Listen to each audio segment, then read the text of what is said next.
Hello, this is Books with Brick, and we will be reading Harry Potter and the Sorcerer's Stone, Chapter 1, The Boy Who Lived. Mr. and Mrs. Dursley of number 4 Privet Drive were proud to say that they were perfectly normal, thank you very much. They were the last people you'd expect to be involved in anything strange or mysterious because they just didn't hold with such nonsense. Mr. Dursley was the director of a firm called Grunnings, which made drills. He was a big, beefy man with hardly any neck, although he did have a very large mustache. Mrs. Dursley was thin and blonde and had nearly twice the usual amount of neck, which came in very useful when she spent so much of her time craning over garden fences, spying on the neighbors. The Dursleys had a small son called Dudley, and in their opinion, there was no finer boy anywhere. The Dursleys had everything they wanted, but they also had a secret, and their greatest fear was that somebody would discover it. They didn't think they could bear if anyone found out about the Potters. Mrs. Potter was Mrs. Dursley's sister, but they hadn't met for several years. In fact, Mrs. Dursley pretended she didn't have a sister, because her sister and her good-for-nothing husband were as un-Dursleyish as it was possible to be. The Dursleys shuddered to think what the neighbors would say if the Potters arrived in the street. The Dursleys knew that the Potters had a small son too, but they had never even seen him. This boy was another good reason for keeping the Potters away. They didn't want Dudley mixed with a child like that. When Mr. and Mrs. Dursley woke up on the dull gray Tuesday, our story starts. There was nothing about the cloudy sky outside to suggest that strange and mysterious things would be soon happening all over the country. Mr. Dursley hummed as he picked out his most boring tie for work, and Mrs. Dursley gossiped away happily as she wrestled a screaming Dudley into his high chair. None of them noticed a large tawny owl flutter past the window. At 8:30, Mr. Dursley picked up his briefcase, pecked Mrs. Dursley on the cheek, and tried to kiss Dudley goodbye, but missed, because Dudley was now having a tantrum and throwing his cereal at the walls. "Little tyke," chortled Mr. Dursley as he left the house. He got into his car and backed out of number 4's drive. It was on the corner of the street that he noticed the first sign of something peculiar, a cat reading a map. For a second, Mr. Dursley didn't realize what he had seen. Then he jerked his head around to look again. There was a tabby cat standing on the corner of Privet Drive, but there wasn't a map in sight. What could he have been thinking of? It must have been a trick of the light.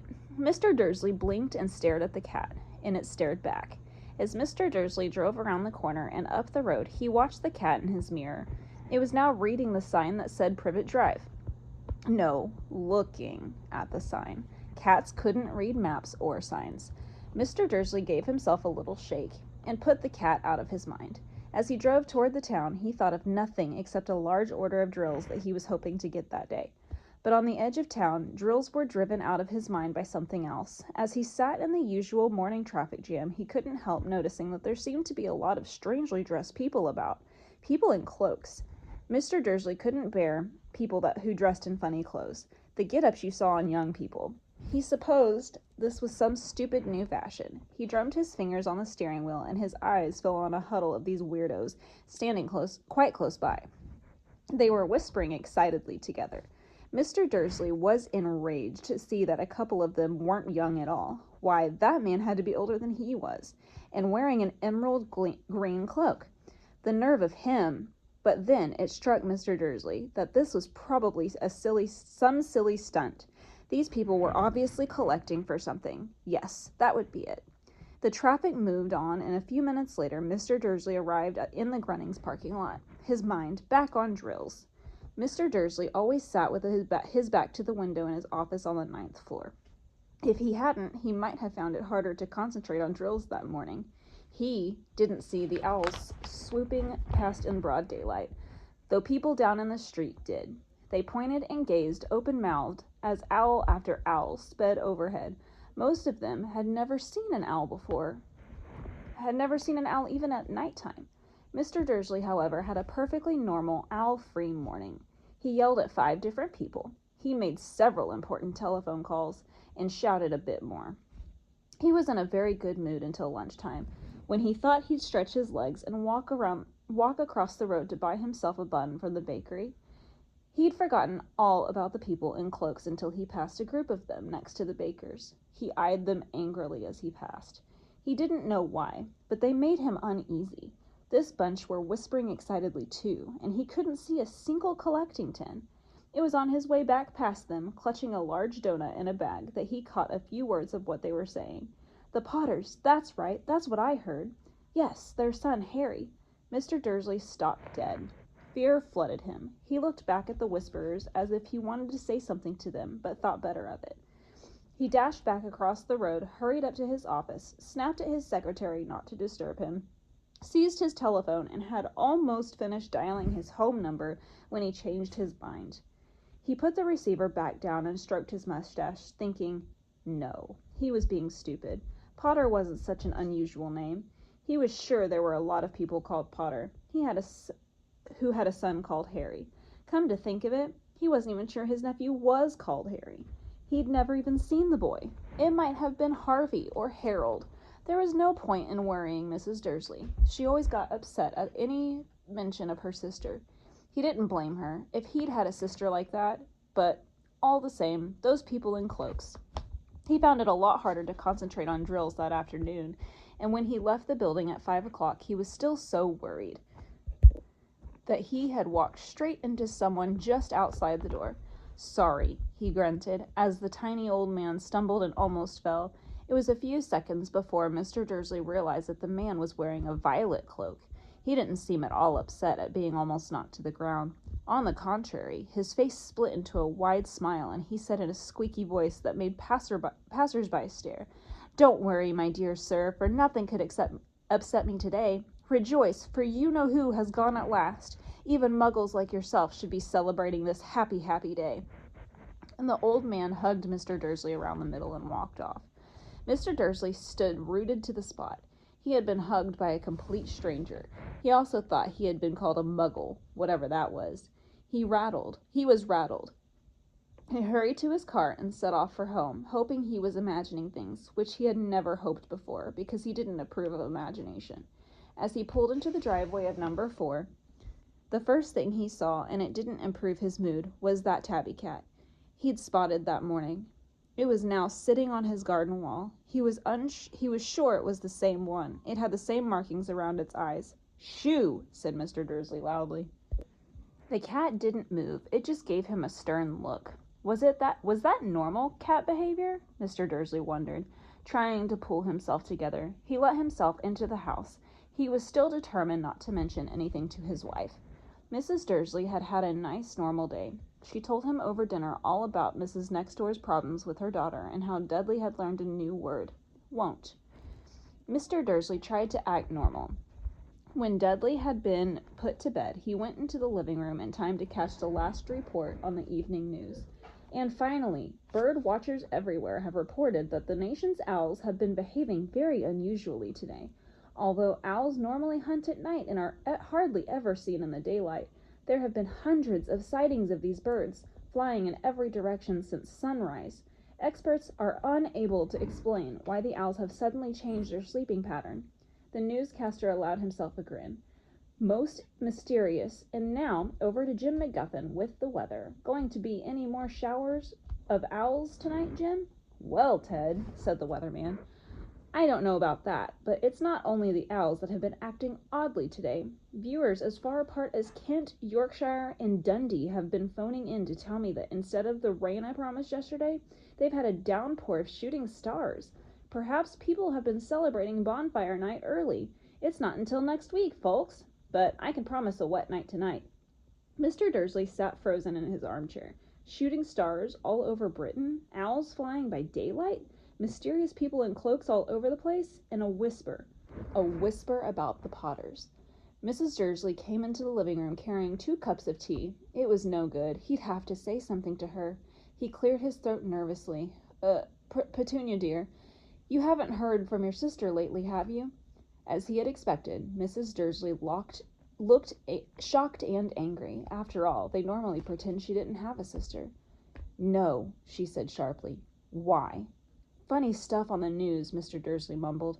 Owls, shooting stars, and there were a lot of funny-looking people in town today. So, snapped Mrs. Dursley, Well, I just thought maybe it was something to do with, her crowd. Mrs. Dursley sipped her tea through pursed lips. Mr. Dursley wondered whether he dared to tell her he'd heard the name Potter. He decided that he didn't dare. Instead, he said as casually as he could, "Their son, he'd be about Dudley's age now, wouldn't he?" "I suppose so," said Mrs. Dursley stiffly. "What's his name again? Howard, isn't it?" "Harry. Nasty common name, if you ask me." "Ah, yes," said Mr. Dursley, his heart sinking horribly. "Yes, I quite agree." He didn't say another word on the subject as they went upstairs to bed. While Mrs. Dursley was in the bathroom, Mr. Dursley crept to the bedroom window and peered down into the front garden. That cat was still there. It was staring down Privet Drive as though it were waiting for something. Was he imagining things? Could all of this have anything to do with the Potters? And if it did, if it got out that they were related to a pair of, well, he didn't think he could bear it. The Dursleys got into bed. Mrs. Dursley fell asleep quickly, but Mr. Dursley lay awake, turning it all over in his mind. His last comforting thought before he fell asleep was that even if the Potters were involved, there was no reason for them to come near him and Mrs. Dursley. The Potters knew very well what he and Petunia thought about them and their kind. He couldn't see how he and Petunia could get mixed up in anything that might be going on. He yawned and he turned over. It couldn't affect them. How very wrong he was. Mr. Dursley might have been drifting into an uneasy sleep, but the cat on the wall outside was showing no sign of sleepiness. It was sitting as still as a statue, its eyes fixed unblinkingly on the far corner of Privet Drive. It didn't so much as quiver when a car door slammed on the next street, nor when two owls swooped overhead. In fact, it was nearly midnight before the cat moved at all. A man appeared on the corner the cat had been watching, appeared so suddenly and silently you'd have thought that he'd just popped out of the ground. The cat's tail twitched and its eyes narrowed. Nothing like this man had ever been seen on Privet Drive. He was tall, thin, and very old, judging by the silver of his hair and beard, which were both long enough to be tucked into his belt. He was wearing long robes, a purple cloak that swept the ground, and high-heeled buckled boots. His blue eyes were light, bright, and sparkling behind half-moon spectacles, and his nose was very long and crooked, as though it had been broken at least twice. This man's name was Albus Dumbledore. Albus Dumbledore didn't seem to realize that he had just arrived in a street where everything from his name to his boots was unwelcome. He was busy rummaging in his cloak, looking for something, but he did seem to realize that he was being watched, because he suddenly looked at the cat, which was still staring at him from the other end of the street. For some reason, the sight of the cat seemed to amuse him. He chuckled and muttered, "I should have known." He found what he was looking for inside his pocket. It seemed to be a silver cigarette lighter. He flicked it open, held it up in the air, and clicked it. The nearest street lamp went out with a little pop. He clicked it again. The next lamp flickered into darkness. 12 times he clicked the put-outer until only the lights left on the whole street were two tiny pinpricks in the distance, which were the eyes of the cat that was watching him. If anyone looked out of their window now, even beady-eyed Mrs. Dursley, they wouldn't have been able to see anything that was happening down on the pavement. Dumbledore slipped the put-outer back inside his cloak and set off down the street toward number 4, where he sat down on the wall next to the cat. He didn't look at it, but after a moment he spoke to it. "Fancy seeing you here, Professor McGonagall." He turned to smile at the tabby, but it had gone. Instead, he was smiling at a rather severe-looking woman who was wearing square glasses, exactly the shape of the markings the cat had around its eyes. She, too, was wearing a cloak, an emerald one. Her black hair was drawn into a tight bun. She looked distinctly ruffled. "How did you know it was me?" she asked. "My dear Professor, I've never seen a cat sit so stiffly." "You'd be stiff, too, if you'd been sitting on a brick wall all day," said Professor McGonagall. "All day? When you could have been celebrating? I must have passed a dozen feasts and parties on my way here." Professor McGonagall sniffed angrily. "Oh, yes, everyone's celebrating, all right," she said impatiently. "You'd think that they'd be a bit more careful, but no, even the Muggles have noticed something's going on. It was on their news." She jerked her head back to the Dursleys' dark living room window. "I heard it. Flocks of owls, shooting stars. Well, They're not completely stupid. They were bound to notice something. Shooting stars down in Kent. I'll bet that was Daedalus Diggle. He never had much sense. Well, you can't blame them, said Dumbledore gently. We've had precious little to celebrate for 11 years. I know that, said Professor McGonagall irritably, but that's no reason to lose our heads. People are being downright careless out on the streets in broad daylight, not even dressed in Muggle clothes, swapping rumors. She threw a sharp, sideways glance at Dumbledore. Here, as though hoping he was going to tell her something, but he didn't. So she went on. A fine thing it would be if on this very day you-know-who seems to have disappeared at last. The Muggles found out all about us all. I suppose he really has gone, Dumbledore? Well, it certainly seems so, said Dumbledore. We have much to be thankful for. Would you care for a lemon drop? A what? A lemon drop. They're kind of a Muggle sweet I'm rather fond of. No, thank you, said Professor McGonagall coldly, as though she didn't think it was a moment for lemon drops. As I say, even if you-know-who has gone, my dear Professor, surely a sensible person like yourself can call him by his name. All this you-know-who's nonsense for 11 years. I have been trying to persuade people to call him by his proper name, Voldemort. Professor McGonagall flinched, but Dumbledore, who was unsticking 2 lemon drops, seemed not to notice. It all gets so confusing if we keep saying you-know-who. I have never seen any reason to be frightened of saying Voldemort's name. I know you haven't, said Professor McGonagall, sounding half exasperated, half admiring. But you're different. Everyone knows that you're the only one that you know. Oh, all right, Voldemort was frightened of. You flatter me, said Dumbledore calmly. Voldemort had powers I will never have, only because you're too, well, noble to use them. It's lucky it's dark. I haven't blushed so much since Madame Pomfrey told me she liked my new earmuffs. Professor McGonagall shot a sharp look at Dumbledore and said, The owls are nothing next to the rumors that are flying around. You know what everyone's saying about why he's disappeared? About what finally stopped him? It seemed that Professor McGonagall had reached the point she was most anxious to discuss, the real reason that she'd been waiting on a cold, hard wall all day. For neither as a cat nor as a woman had she fixed Dumbledore with such a piercing stare as she did now. It was plain that whatever everyone was saying, she was not going to believe until Dumbledore told her it was true. Dumbledore, however, was choosing another lemon drop and did not answer.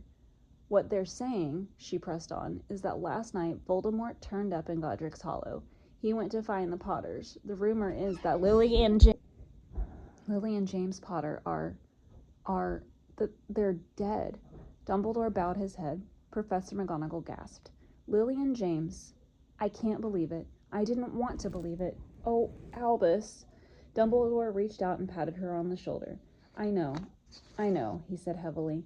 Professor McGonagall's voice trembled as she went on. That's not all. They're saying he tried to kill the Potter's son, Harry, but he couldn't. He couldn't kill that little boy. No one knows why or how, but they're saying that when he couldn't kill Harry Potter, Voldemort's power somehow broke, and that's why he's gone. Dumbledore nodded glumly. It's true? Faltered Professor McGonagall. After all he's done, all the people he's killed, he couldn't kill a little boy? It's just astounding. Of all the things to stop him, but how in the name of heaven did Harry survive? We can only guess, said Dumbledore. We may never know. Professor McGonagall pulled out a lace handkerchief and dabbed her eyes beneath her spectacles.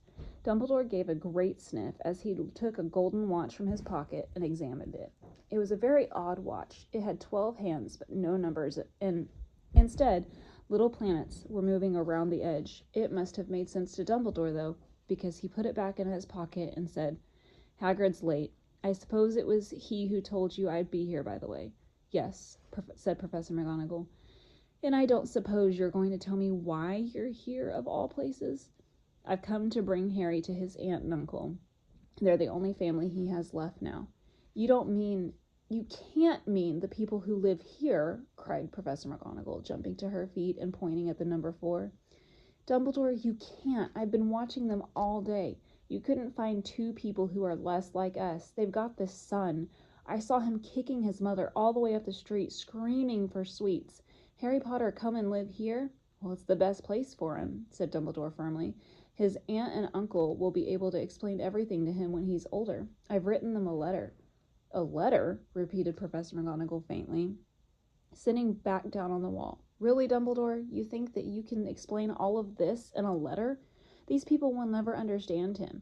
He'll be famous, a legend. I wouldn't be surprised if today was known as Harry Potter Day in the future. There will be books written about Harry. Every child in our world will know his name. Exactly, said Dumbledore, looking very seriously over the top of his half-moon glasses. It would be enough to turn any boy's head.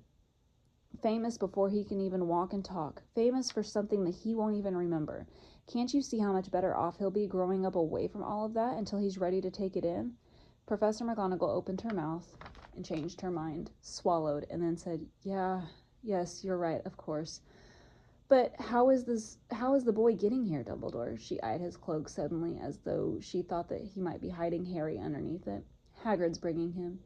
You think it's wise to trust Hagrid with something as important as this? I would trust Hagrid with my life, said Dumbledore. I'm not saying his heart isn't in the right place, said Professor McGonagall grudgingly. But you can't pretend he's not careless. He does tend to...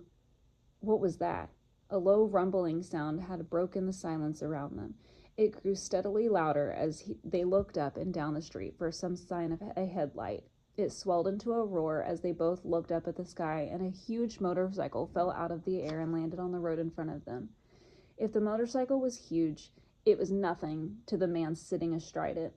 He was almost twice as tall as a normal man and at least 5 times as wide. He looked simply too big to be allowed, and so wild. Long tangles of bushy black hair, and his beard hid most of his face. He had hands the size of garbage can lids, and his feet in the leather boots were like baby dolphins. In his vast muscular arms he was holding a bundle of blankets. Hagrid, said Dumbledore, sounding relieved. At last. And where did you get that motorcycle? I borrowed it, Professor Dumbledore, sir, said the giant, climbing carefully off the motorcycle as he spoke. Young Sirius Black lent it to me. I've got him, sir. No problems, were there? No, sir. House was almost destroyed, but I got him out all right before the Muggles started swarming around. He fell asleep as we was flying over Bristol. Dumbledore and Professor McGonagall bent forward to the bundle of blankets. Inside, just visible, was a baby boy, fast asleep. Under a tuft of jet black hair over his forehead, they could see a curiously shaped cut like a bolt of lightning. Is that where... Professor McGonagall whispered. Yes, said Dumbledore. He'll have that scar forever. Couldn't you do something about it, Dumbledore? Even if I could, I wouldn't. Scars can come in handy. I have one myself above my left knee that is a perfect map of London Underground. Well, give him here, Hagrid. We'd better get this over with. Dumbledore took Harry in his arms and turned toward the Dursleys' house. Could I say goodbye to him, sir? Asked Hagrid. He bent his great shaggy head over Harry and gave him what must have been a very scratchy, whiskery kiss. Then suddenly, Hagrid let out a howl like a wounded dog. Shh! Hissed Professor McGonagall. You'll wake up the Muggles. Sorry, sobbed Hagrid, taking out a large spotted handkerchief and burying his face in it. But I can't stand it. Lily and James dead, and poor little Harry off to live with Muggles. Yes, it's all very sad, but get a grip on yourself, Hagrid, or we'll be found, Professor McGonagall whispered, patting Hagrid gingerly on the arm. As Dumbledore stepped over the low garden wall and walked to the front door, he laid Harry gently on the doorstep, took a letter out of his cloak, tucked it inside Harry's blankets, and then came back to the other two. For a full minute, the 3 of them stood and looked at the little bundle. Hagrid's shoulders shook. Professor McGonagall blinked furiously. The twinkling light that usually shone from Dumbledore's eyes seemed to have gone out. Well, said Dumbledore, finally. That's that. We have no business staying here. We may as well go and join the celebrations. Yeah, said Hagrid in a very muffled voice. I'd best get this bike away. Good night, Professor McGonagall. Professor Dumbledore, sir. Wiping his streaming eyes on his jacket sleeve, Hagrid swung himself onto the motorcycle and kicked the engine into life. With a roar, it rose into the air and off into the night. I shall see you soon, I expect, Professor McGonagall, said Dumbledore. Nodding to her, Professor McGonagall blew her nose in reply. Dumbledore turned and walked back down the street. On the corner, he stopped and took out the silver put-outer. He clicked it once, and 12 balls of light sped back to their street lamps, so that Privet Drive glowed suddenly orange. He could make out a tabby cat slinking around the corner at the other end of the street. He could just see the bundle of blankets on the step of number 4. "Good luck, Harry," he murmured. He turned on his heel, and with a swish of his cloak, he was gone. A breeze ruffled the neat hedges of Privet Drive, which lay silent and tidy under the inky sky, the very last place you would expect astonishing things to happen. Harry Potter rolled over inside his blankets without waking up. One small hand closed on the letter beside him, and he slept on, not knowing he was special, not knowing he was famous, not knowing he would be woken in a few hours' time by Mrs. Dursley's scream as she opened the front door to put the milk bottles out, nor that he would spend the next few weeks being prodded and pinched by his cousin Dudley. He couldn't know that at this very moment, people meeting in secret all over the country were holding up their glasses, saying in hushed voices, "To Harry Potter, the boy who lived."